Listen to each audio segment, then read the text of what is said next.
Y así inicia nuestra trayectoria al Cerro Tres Candú. Risas y carcajadas compartidas con Explora Paraguay. Sí o sí tenés que salir en el cerro. Pero allá de arriba que vamos a sacar 1000 fotos. Sí, también.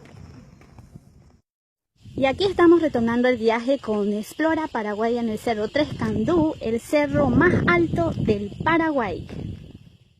A pesar de que creíamos que 200 metros quedaba la vuelta al cerro, pero era mentira, caminamos 5 kilómetros con todos los chicos.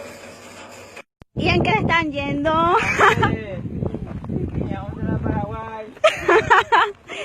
A pata.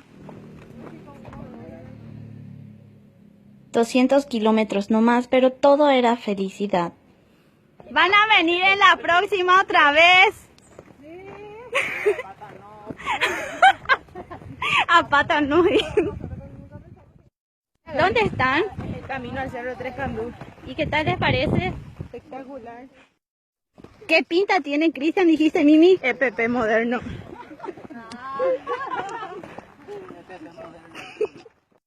Cristian, ¿en qué te querés ir, dijiste? En bicicleta, caballo, vaca, cualquiera nomás. ¿Por qué? Miran un poco.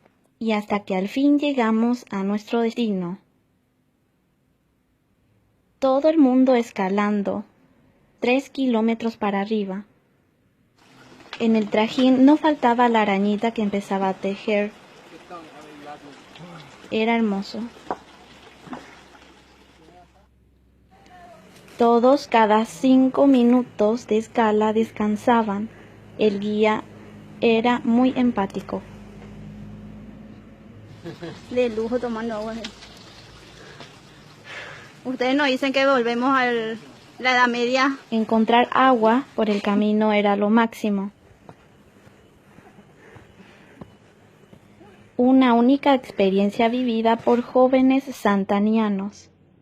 Al llegar, todos eran felices. Era un sueño. Yo pude. Santaní, Guayiví, Liberación, General Resquín pudo llegar a la cima. Todo el mundo deleitándose. Fuerza, ganas, alegría, motivación. Pero después, al bajar todos muertos, descansando, de regreso para el motocarro, experiencia única, humildad.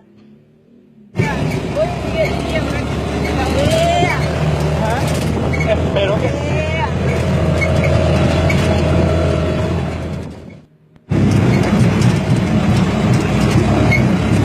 Era vivir la vida, la realidad. Este día 8 fue tan increíble. Fue algo que marcó la experiencia de todos los chicos de Explora Paraguay. Muchísimas gracias a los propietarios del Hotel Country La Casimira y al chofer que siempre nos estuvo esperando ahí. Por una aventura más, gracias a Explora Paraguay.